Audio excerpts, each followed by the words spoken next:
Olha, onde a notícia está, a TVC Panorama vai até a notícia.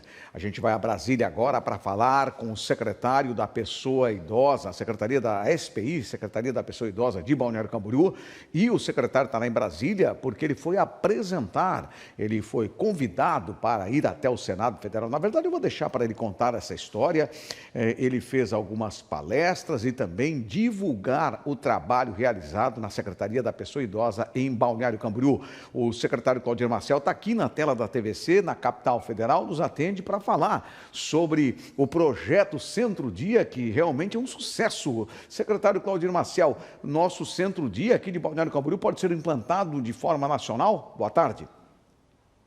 Boa tarde, Saúl, a todos os teus telespectadores. Dizer que a vinda a Brasília, a convite da Comissão de Direitos Humanos do Senado, ela traz à luz de uma discussão do país sobre a importância que deve se dar aos idosos em todo o Brasil. Hoje nós temos mais de 30 milhões de idosos no Brasil, uma projeção para que em 2050 esses idosos ultrapassem 65 milhões, representando uma grande fatia da sociedade e não permitindo mais que se negue a figura do idoso na sociedade. Balneário Camboriú tem exemplos exitosos, desde a criação da Secretaria da Pessoa Idosa em 2012, de forma pioneira, a primeira do Estado, uma das primeiras no Brasil. O formato da sua organização, através das oficinas de atividades, que o ano passado eram 26, hoje a gente intensificou, nós passamos de 60, que servem para estímulo para que os idosos que vivem em estado de isolamento, que já não têm mais familiares próximos, não têm amigos, que eles se sintam motivados a frequentar essas oficinas, a encontrar a alegria de viver, a fortalecer o corpo, a mente e a sua alma. Nós também temos um programa muito exitoso chamado Abraço ao Idoso em Balneário Camboriú, que faz um trabalho extraordinário de proteção ao idoso e, nesse sentido, também já ganhou reconhecimento nacional, hoje mais fortalecido, estruturado, com veículo, com equipamento, com ambiente próprio, com profissionais capacitados. Só no ano de 2025, nós tivemos cerca de 1.970 atendimentos sobre algum tipo de violência. Eu costumo dizer, não é nenhuma violência criada, é apenas revelada aquilo que estava invisível aos olhos da sociedade e do poder público. E, claro, nós trabalhamos fortemente na questão do acolhimento ao idoso, através do Lar São Vicente de Paula, um ambiente administrado pelo município, uma transformação muito grande a partir do ano passado. Lá nós tínhamos 42 idosos, estamos com 51. Tinha uma fila de idosos, nós zeramos essa fila, e isso tudo vai tomando corpo, e ao tomar corpo, vai repercutindo também junto às autoridades públicas. E chegou a Brasília o nosso projeto sobre o Centro-Dia, combinando com o Centro de Convivência Social, um projeto magnífico, em que já está aí na fase finalmente lá do planejamento, apenas para iniciar o processo licitatório, mas que é um marco nos investimentos sociais da nossa cidade. E acabamos recebendo esse convite para fazer uma palestra na Comissão de Direitos Humanos no Senado Federal, durante uma audiência pública presidida pela senadora Damares Alves, e mostrando a preocupação do Brasil em tornar a questão do Centro-Dia uma obrigatoriedade para todos os municípios brasileiros. Nós levamos a nossa experiência, a política pública bem definida de Balneário Camboriú, baseada nesse tripé, que é proteção ao idoso, promoção ao idoso e acolhimento ao idoso, demonstrando que, com esse crescimento vegetativo importante em relação à pessoa idosa, é preciso que o poder público se estruture. E, além do projeto prever a criação de centros-dias, eu fiz questão de dizer que os projetos que nós temos em Balneário são todos custeados com o orçamento do município. E a proposta é que esse orçamento passe a ser custeado pelo governo federal, através do SUAS, o Sistema Único de Assistência Social, que possui um fundo e possui recursos disponíveis para esses investimentos. Olha, a notícia é boa pelo trabalho que o senhor e sua equipe vem realizando à frente da Secretaria da Pessoa Idosa.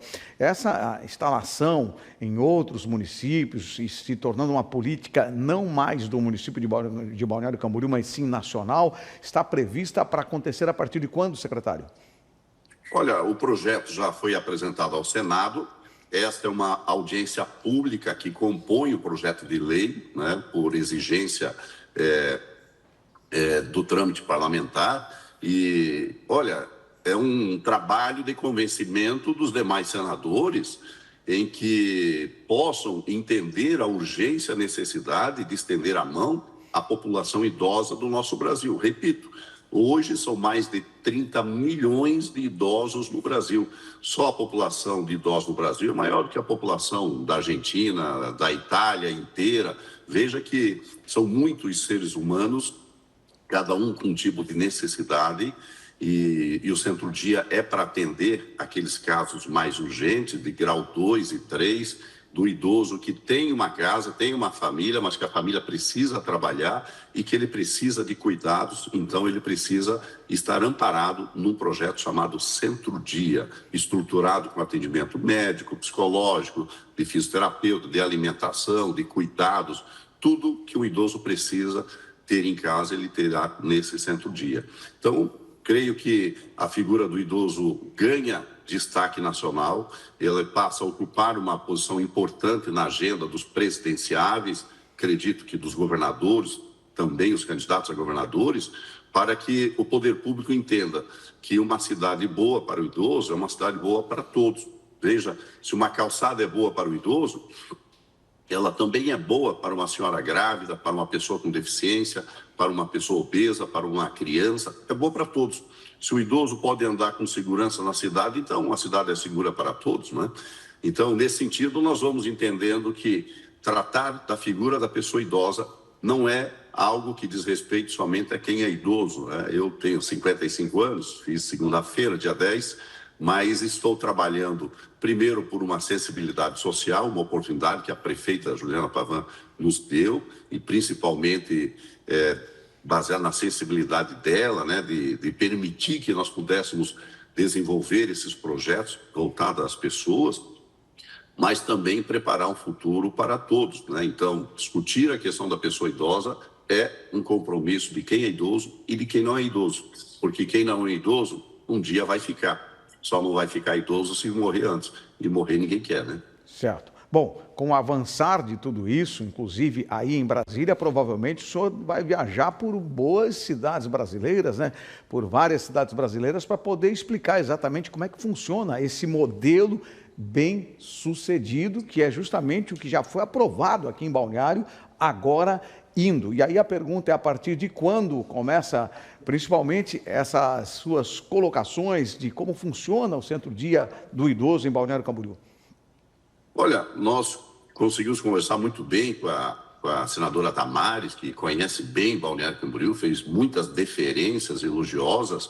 O senador Esperidião Amin, que também saiu do plenário, foi lá na comissão, na reunião onde estava acontecendo, fez uma deferência muito especial, assumindo compromisso em relação a esta questão, e a gente acabou, né, nos dias seguintes, estreitando mais essa conversa, ainda estamos conversando sobre isso, para criar uma força-tarefa nacional, para que os demais senadores entendam a importância e a urgência de votar esta matéria, de colocar em funcionamento, junto às prefeituras, esse projeto. Eu fiz questão de fazer, durante a minha fala, um comparativo, e que chamou a atenção, especialmente da senadora Damares Alves, onde eu disse: olha, se nós tivermos um Centro-Dia em valor médio de 3 milhões, muito bem estruturado, vezes 1.000 Centro-Dias no país, são 3 bi.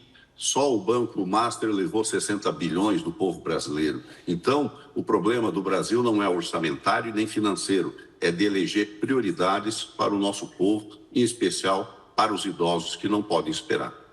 Tá certo. Olha, muito obrigado, secretário Claudino Maciel.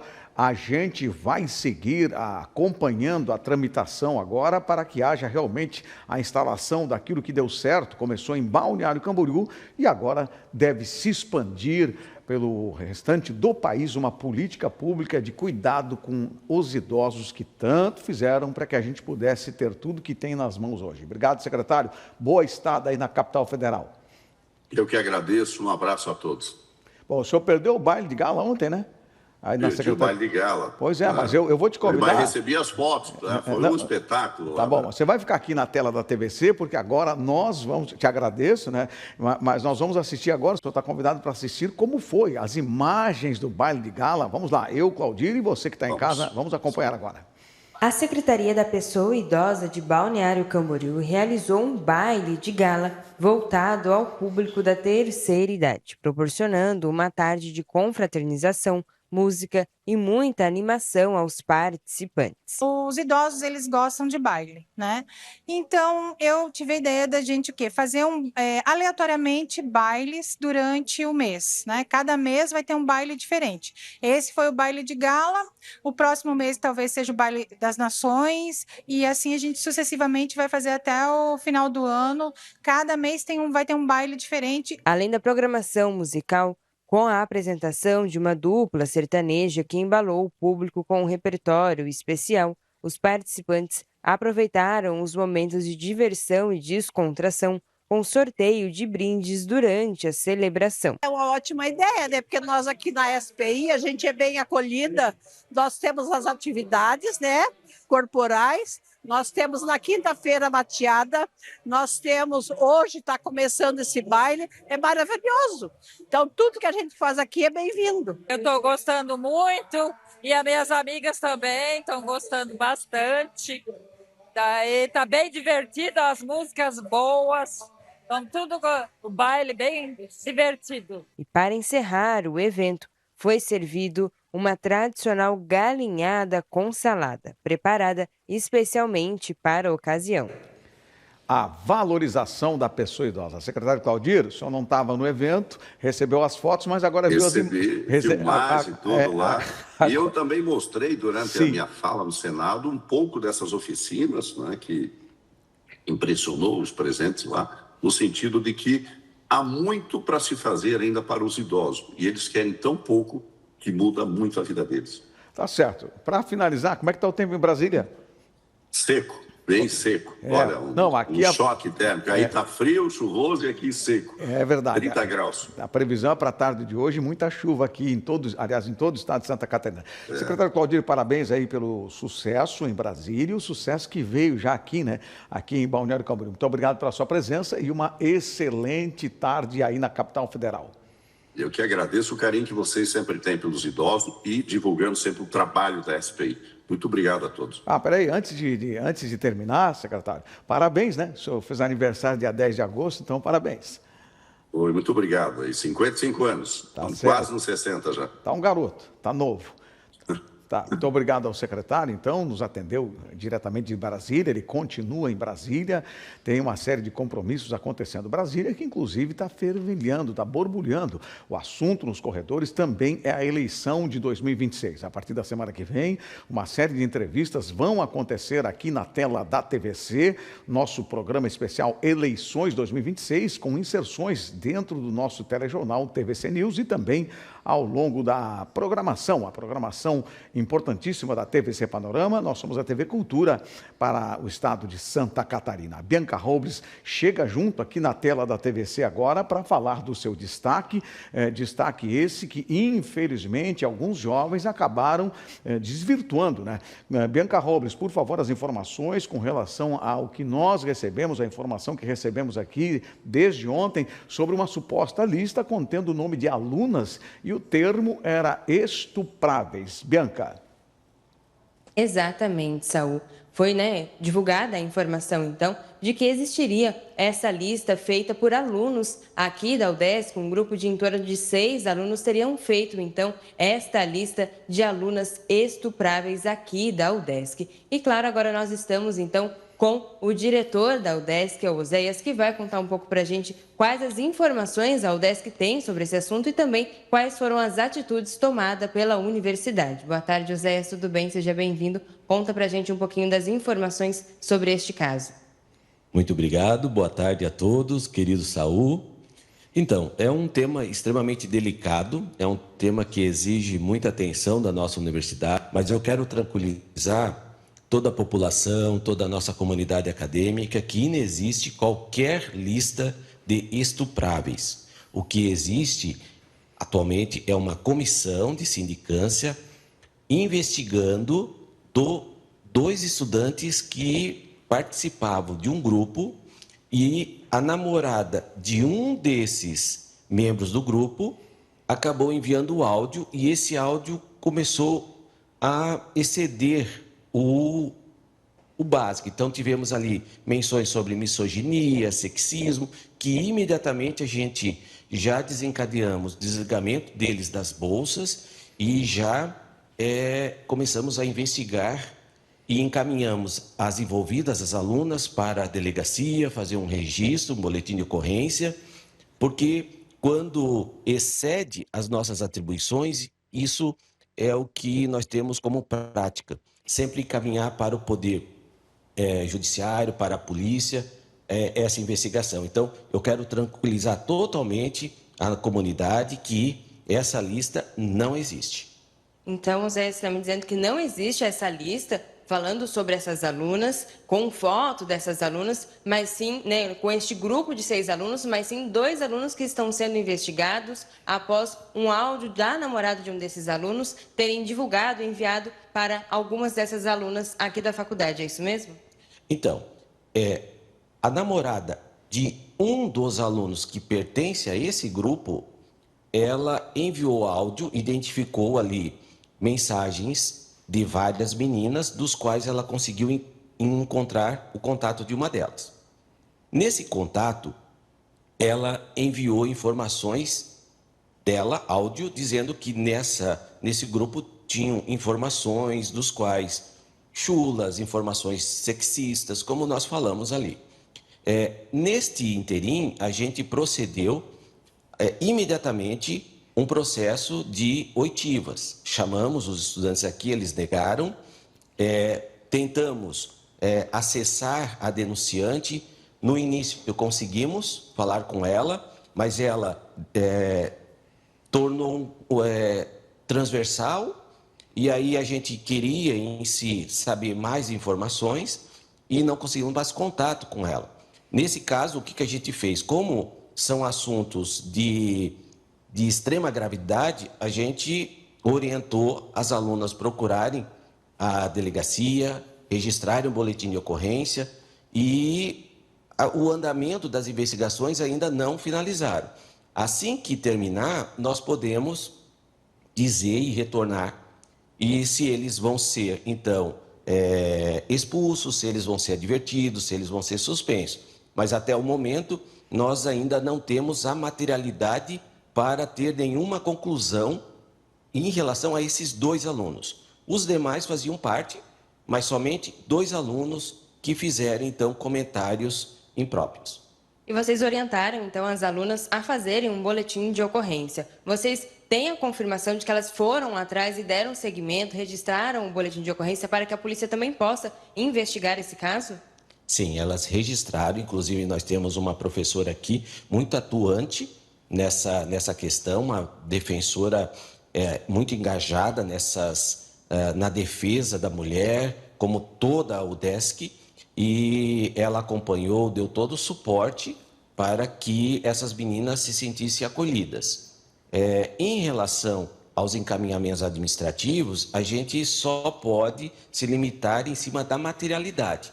Como nós não temos como ter acesso ao celular, não temos, então a nossa recomendação sempre foi buscar então as autoridades policiais para que elas pudessem então encaminhar a devida investigação. O que cabe ao DESC, a gente encaminhou e tivemos o apoio de toda a estrutura da universidade, da reitoria, da Projur, tudo dentro da legalidade, né? Então, assim que finalizar a sindicância, nós traremos aí informações atualizadas em relação a 2 alunos. Saul? Não, apenas a agradecer ao diretor Oséias Pessoa e, claro, importante o pronunciamento oficial por parte da instituição. A gente vai aguardar a sequência dessas investigações e também a conclusão. Bianca, muito obrigado, né? Obrigado aí ao professor Oséias também, ao diretor, e, claro, parabéns pelo posicionamento já rápido, né? A população precisa ter essa resposta rápida. Obrigado, Bianca. Muito obrigada, Zé, por estar aqui falando com a gente, trazendo então os esclarecimentos sobre este caso. Muito obrigado, meu amigo Saul e todos os ouvintes. Quaisquer dúvidas, a gente se coloca à disposição. Muitas vezes a gente não consegue responder em tempo real, porque os problemas são várias pessoas perguntando, sobretudo os pais, dizer para os pais ficarem bem tranquilos, que nós estamos aqui sempre agindo de forma efetiva para proporcionar maior segurança para as nossas alunas. Muito obrigada, Saul. Claro que nós vamos seguir acompanhando todo este caso e qualquer novidade vamos trazer, então, mais informações para vocês. Tá certo. Obrigado, Bianca. Boa quinta-feira para você. Muito obrigado. A gente segue agora para o break comercial. Depois do intervalo, um elevador de carga caiu ontem em Camboriú e ocasionou o ferimento de um trabalhador e outro veio a óbito. E ainda, obra de restauração da Casa Linhares, no bairro da Barra, aqui em Balneário Camboriú, deve ser concluída em dezembro. As informações de Camboriú com a Érica Gabriela e a previsão do tempo.